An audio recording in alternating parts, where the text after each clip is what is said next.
Viewer আজকে এখন যাচ্ছি টঙ্গীর বিশ্ব ইজতেমা মাঠে। সাধারণত বৃহস্পতিবারে দিবাগত রাত্রে এখানে বয়ান হয়, প্রচুর মানুষ এখানে আসেন। তো আজকে ওখানে মানুষজন আছেন। আজকে শুক্রবার দিবাগত রাত। ভিউয়ার্স, এটা হচ্ছে টঙ্গীর বিশ্ব ইজতেমা মাঠের মসজিদ। আমি অন্য একটা ভিডিওতে বলছিলাম যে এই মসজিদটা সম্পর্কে বা এই ইজতেমা মাঠ সম্পর্কে একটা ভিডিও করছিলাম। তো আজকে সংক্ষিপ্ত একটা ব্লগ করতেছি। তো আজকে এটা একটা বিশেষ জোর অনুষ্ঠিত হচ্ছে ইজতেমা মাঠে। এখানে আজকে জোর হচ্ছে আপনার শিক্ষকদের একটা বিশেষ জোর। কালকে এরকম হয়তো আলিমদের এরকম হবে। তো এরকম আর কি কয়েকদিন চলবে। তো এখানে তো সংক্ষিপ্ত একটা ব্লকে আমি যা দেখানোর আর কি চেষ্টা করছি। ভেতরে না করাটাই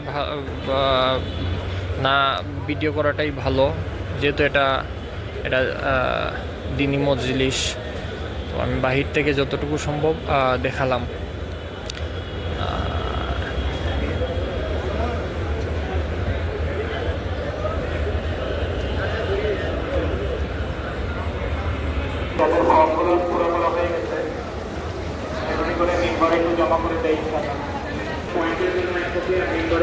এটা হচ্ছে ইজতেমা মাঠের পুরাতন মসজিদ,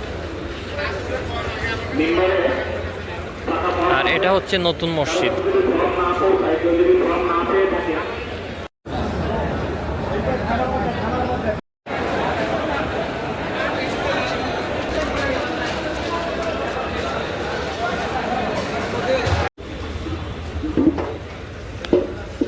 কারো যদি শৃঙ্খলা শিখতে হয়, আমার মনে হয় এখানে আসলে সে শিখতে পারবে যে শৃঙ্খলা কাকে বলে। এখানে এত মানুষের খাবারের ব্যবস্থা করা হয়েছে, এত সুন্দরভাবে, এত সুশৃঙ্খলভাবে মানুষ, শত শত মানুষ খেয়ে উঠলো, অথচ কোনো ধরনের বিশৃঙ্খলা নাই, এমনকি অতিরিক্ত কোনো শব্দও নাই। এত পরিমাণে শৃঙ্খলা এখানে।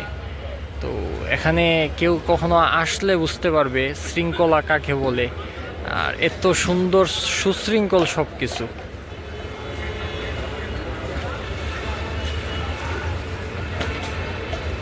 তো ভিউয়ার্স, আমি যা বলছিলাম, এখানে আসলে বিশেষ একটা জোর চলছে।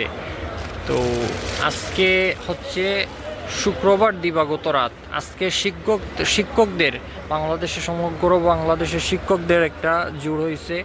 তো কালকে সম্ভবত মাওলানাদের জোর হবে, এরকম আর কি কয়েকটা জোর চলবে। ভিউয়ার্স, সংক্ষিপ্ত ব্লগটা দেখার জন্য ধন্যবাদ। আশা করি সাবস্ক্রাইব করে চ্যানেলটার সাথেই থাকবেন।